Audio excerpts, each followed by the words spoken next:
नमस्कार दोस्तों, कैसे हैं आप लोग। उम्मीद करते हैं आप अच्छे होंगे। आपकी तैयारी चल रही होगी दोस्तों। 67वीं बीपीएससी के लिए हमने स्पेशल करंट अफेयर सीरीज चला रखा है। आज उसका भाग 2 हमने चैनल पर अपलोड कर दिया है। इसके पहले हमने बिहार का जो इकोनॉमिक सर्वे आया था उसे भी हमने अपलोड कर दिया था, उसे भी आप देख लीजिएगा। वहाँ से करंट अफेयर्स जरूर पूछा जाएगा। और अभी एग्जामिनेशन का सिलसिला बिहार में शुरू हो चुका है। आज आप अपने स्क्रीन पर देख रहे होंगे दोस्तों, जो सीजीएल का एग्ज़ाम था बिहार का, वो उसके भी नोटिफिकेशन आ गया है। और विज्ञापन संख्या 1/2022, ये बिहार कर्मचारी चयन आयोग की तरफ से बिहार सचिवालय सहायक का वैकेंसी आया है। लेटेस्ट अपडेट हमने आपके लिए लेकर के हाजिर हूँ। और यहाँ देखिए दोस्तों, ऑनलाइन जो आवेदन है वो स्टार्ट होने की तिथि है 14/4/2022 से, और लास्ट डेट इसका जो है वो 17/5/2022 तक लास्ट डेट है फॉर्म भरने का। सचिवालय सहायक पटना। बिहार के बहुत से विद्यार्थी जो है काफ़ी समय से इंतजार कर रहे थे, और ये जो बहाली है वो काफ़ी समय के बाद ही बिहार सरकार ने इसे लाया। पिछले साल भी सरकार प्रयास कर रही थी लाने के लिए, लेकिन किसी कारण बस वो नहीं आया। लेकिन इस बार सरकार ने नोटिफिकेशन दे दिया, आयोग ने भी नोटिफिकेशन दे दिया है। 14/4 से फॉर्म भराना शुरू होगा और इसका लास्ट डेट है 17/5/2022 तक। चलिए दोस्तों, डिटेल में बात करते हैं हम लोग, और इसमें देखेंगे किस किस डिपार्टमेंट से कितना सीट है, किस किस लोगों के लिए है, और उसका योग्यता, न्यूनतम शैक्षणिक योग्यता क्या क्या खोजा गया है। तो सबसे पहला आप देख रहे होंगे दोस्तों, पद का नाम सचिवालय सहायक, विभाग का नाम है सामान्य प्रशासन विभाग, लेवल 7 का वेतनमान है। शैक्षणिक योग्यता न्यूनतम इसमें रखा गया है स्नातक, यानी कि ग्रेजुएशन अगर आप पास हैं तो आप इस फॉर्म को भर सकते हैं।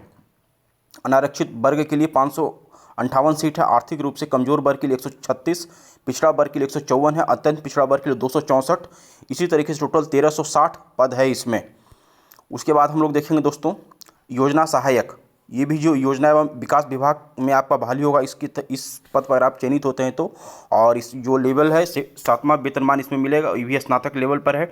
अनारक्षित वर्ग के लिए 49 है, आर्थिक रूप से कमजोर के लिए 11 है, पिछड़ा वर्ग के लिए 16 आप देख रहे हैं अपने स्क्रीन पर, और अत्यंत पिछड़ा वर्ग के लिए दोस्तों 25 है, अनुसूचित जाति के लिए 22। इस तरीके से टोटल 125 पोस्ट इसमें रखा गया है योजना सहायक में।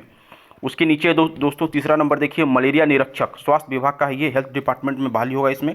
इसका भी जो लेवल है वेतनमान वो 7वां है। इसमें साइंस में आप अगर आप ग्रेजुएशन किए हैं तो तभी आप इस फॉर्म को भरिएगा। ये वाला जो है तीसरा नंबर, इसमें 44 पोस्ट अनारक्षित वर्ग के लिए है, आर्थिक रूप से कमजोर के लिए 7, पिछड़ा वर्ग के लिए 7, अत्यंत पिछड़ा वर्ग के लिए 6, और अनुसूचित जाति के लिए 9। इस तरीके से टोटल 74 सीट इसमें है मलेरिया निरीक्षक। उसके नीचे दोस्तों चौथा नंबर पर डेटा एंट्री ऑपरेटर है, ये ग्रेड सी का जॉब है, वित्त विभाग में आपका बहाली होगा इसमें। और इसमें जो खोजा गया स्नातक के साथ कंप्यूटर का कोई डिग्री है, आईटी उसके आपके पास होना चाहिए, तभी इस फॉर्म को आप फिलअप कीजिएगा। इसमें जो टोटल पोस्टों की संख्या है, टोटल यहाँ पर 2 दिखा रहा है, टोटल पद की संख्या 2 है मात्र, बहुत कम है। लेवल 6 का वेतनमान है ये। उसके नीचे दोस्तों 5वां नंबर है अंकेक्षक का है, कार्यालय निबंधक सहयोग समिति, लेवल 5 का वेतनमान है। गणित के साथ अगर आप स्नातक किए तो इस फॉर्म को भरिएगा, या जो बीकॉम पास किए हुए हैं स्टूडेंट वो इस फॉर्म को, इस वाले पोस्ट को भर सकते हैं। इसमें जो अनारक्षित वर्ग के लिए 40 सीट है, आर्थिक रूप से कमजोर के लिए 10, पिछड़ा वर्ग के लिए 50, अत्यंत पिछड़ा वर्ग के लिए 71, अनुसूचित जाति के लिए 67। इस तरीके से टोटल 256 सीट है इसमें कार अंकेक्षक के लिए, ऑडिटर के लिए। उसके नीचे फिर दोस्तों 6ठा नंबर भी अंकेक्षक का है, पद का नाम है, इसमें भी वही खोजा गया है, स्नातक वाणिज्य से किए हुए या सांख्यिकी से, तो इस फॉर्म को भरिएगा आप। और इसमें टोटल पद की संख्या जो है वो 8 है। नीचे चलते हैं दोस्तों, न्यूनतम शैक्षणिक योग्यता देख लिया। ऑनलाइन आवेदन समर्पित करने की अंतिम तिथि तक अभ्यर्थियों को मान्यता प्राप्त विश्वविद्यालय से स्नातक एवं उपरोक्त तालिका में वर्णित पदों के सामने उल्लिखित न्यूनतम शैक्षणिक योग्यता में उत्तीर्ण होना अनिवार्य है। शैक्षणिक योग्यता न्यूनतम जो डेट दे दिया गया है उस तारीख तक आपको शैक्षणिक योग्यता जो है न्यूनतम रूप से आपको पास करना जरूरी है, तभी आप इस फॉर्म को भरिएगा। अब हम लोग नीचे देख लेते हैं दोस्तों, फॉर्म का फ़ी वगैरह क्या लगेगा। देखिए आयु सीमा देख लीजिए, मिनिमम एज जो है वो दोस्तों 21 साल रखा गया है। अधिकतम आयु सीमा आरक्षित वर्ग के पुरुष के लिए 37 वर्ष है, और अनारक्षित वर्ग महिला के लिए 40 वर्ष, पिछड़ा वर्ग अत्यंत पिछड़ा वर्ग पुरुष या महिला के लिए 40, और अनुसूचित जाति का अगर कोई कैंडिडेट है पुरुष या महिला तो वो 42 साल तक इस फॉर्म को भर सकते हैं। आगे चलते हैं दोस्तों, परीक्षा शुल्क देख लीजिए दोस्तों, समान वर्ग, पिछड़ा वर्ग और अत्यंत पिछड़ा वर्ग के लिए पुरुष अभ्यर्थी के लिए जो परीक्षा का फीस रखा गया है वो 540 रुपये रखा गया है। और उसके नीचे देखिए दोस्तों ख नंबर, अनुसूचित जाति अनुसूचित जनजाति बिहार के स्थायी निवासी जो विद्यार्थी हैं उनको सिर्फ 135 रुपये फॉर्म का चार्ज लगेगा। उसके नीचे देखिए दिव्यांग श्रेणी के लिए अनुसूचित जाति या जनजाति के समान है तो 135 रुपये उनको भी देना है। और बिहार राज्य से बाहर के सभी अभ्यर्थियों, चाहे वो पुरुष हो या महिला हो, किसी भी वर्ग के हों तो 540 रुपया उनको पे करना पड़ेगा। और बिहार राज्य की सभी श्रेणी की महिलाएं जो बिहार राज्य में हैं, बिहार राज्य की स्थायी निवासी हैं, तो महिलाओं के लिए 135 रुपये फी रखा गया है। ऐसे भी बिहार में बिहार सरकार महिलाओं को ज़्यादा रियायत देती है। तो ये था दोस्तों परीक्षा शुल्क हमने आपको बता दिया। परीक्षा का प्रकृति हम लोग देखते हैं दोस्तों। ये फॉर्म का डेट तो हमने बता ही दिया, 14/4/2022 से लेकर 15/5/2022 तक आप इस फॉर्म को भर सकते हैं। परीक्षा की प्रकृति देखिए, वस्तुनिष्ठ प्रश्न होगा। बिहार कर्मचारी चयन आयोग परीक्षा संचालन नियमावली 2010 के तहत आलोक में 40,000 से अधिक आवेदन प्राप्त होने पर प्रारंभिक परीक्षा आयोजित की जाएगी।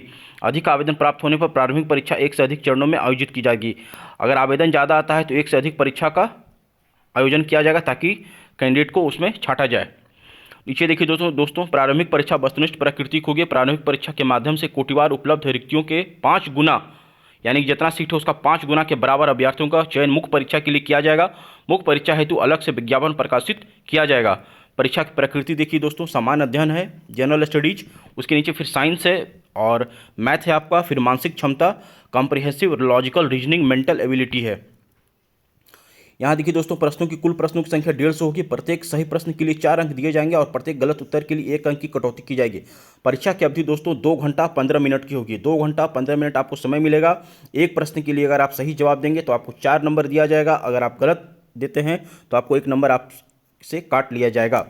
परीक्षा जो है दोस्तों हिंदी और अंग्रेजी दोनों भाषा में होगा।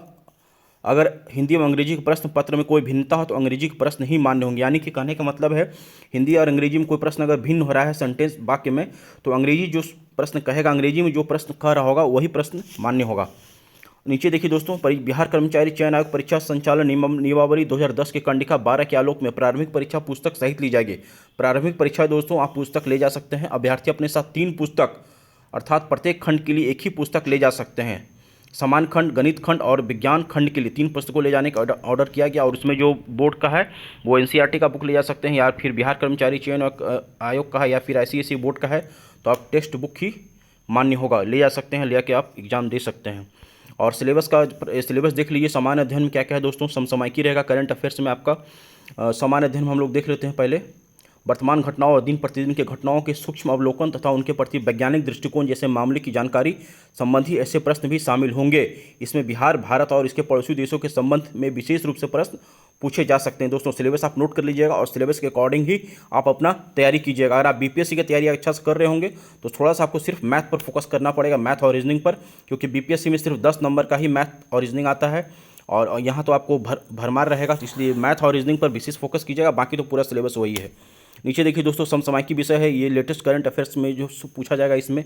फिर भारत में उसके पड़ोसी देश की क्या स्थिति है, भूगोल उसका क्या है, आर्थिक स्थिति क्या है, ये सब पूछा जाएगा। फिर साइंस में देख लीजिए भौतिक शास्त्र है, रसायन शास्त्र है, जीव विज्ञान है, भूगोल है। गणित में देखिए संख्या पद्धति से संबंधित प्रश्न, पूर्ण संख्याओं का अधिकतम दशमलव और भिन्न संख्याओं के बीच परस्पर संबंध, मूलभूत अंक, गणितीय संख्यिकाएँ, प्रतिशत अनुपात जैसे प्रश्न आपका मैथ से रहेगा। ब्याज रहेगा, औसत अनुपात रहेगा, प्रॉफिट एंड लॉस रहेगा। फिर रीजनिंग है, रीजनिंग में आप देख लीजिए यहाँ देखिए क्वालिफाइंग मार्क्स रखा गया है। समान वर्ग के लिए 40% मिनिमम, पिछड़ा वर्ग से अगर आप हैं तो 36.50% क्वालिफाइंग मार्क्स रखा गया है। अत्यंत पिछड़ा वर्ग के लिए 34%, अनुसूचित जाति जनजाति से अगर हैं बिलोंग करते हैं तो 32%, और महिला सभी वर्ग के लिए 32%, और दिव्यांग सभी वर्ग के लिए 32%। परीक्षा फॉर्म और इसका लास्ट डेट हमने आपको बता दिया। परीक्षा जो है 14/4/2022 से शुरू होगा, यानी कि 14 अप्रैल से शुरू होगा और 17 मई तक आप इस फॉर्म को भर सकते हैं। bssc.bihar.gov.in पर जाकर के आप इस फॉर्म को भरिएगा। और फटाफट आप अगर बीपीएससी की तैयारी कर रहे होंगे, अगर आप बिहार से हैं तो आप फटाफट इस फॉर्म को भरिए और जम के तैयारी में लग जाइए, क्योंकि बिहार के बहुत से स्टूडेंट काफ़ी दिनों से वेट कर रहे थे कि बिहार सचिवालय का जॉब कब आएगा। लीजिए, सरकार ने आपकी मांगों को मान लिया और आपके सामने आज नोटिफिकेशन भी आ गया आयोग की तरफ से। तो दोस्तों फटाफट तैयारी में लग जाइए। पहले तो आप बीपीएससी का फॉर्म भरे तो बीपीएससी में लगिए रहिए, और बीपीएससी की तैयारी से आपका आधा पार्ट तो इसमें हो ही जाएगा। सिर्फ आपको हमको लगता है मैथ के लिए आपको अलग से थोड़ा मेहनत करना पड़ेगा, मैथ और रीजनिंग के लिए। तो यही था दोस्तों, हमने आपको अपडेट कर दिया आज बिहार का जो लेटेस्ट जॉब आया सचिवालय सहायक का। मेरा प्रयास अगर आपको अच्छा लगा हो तो आप चैनल को लाइक, शेयर एंड सब्सक्राइब करके सपोर्ट कर सकते हैं।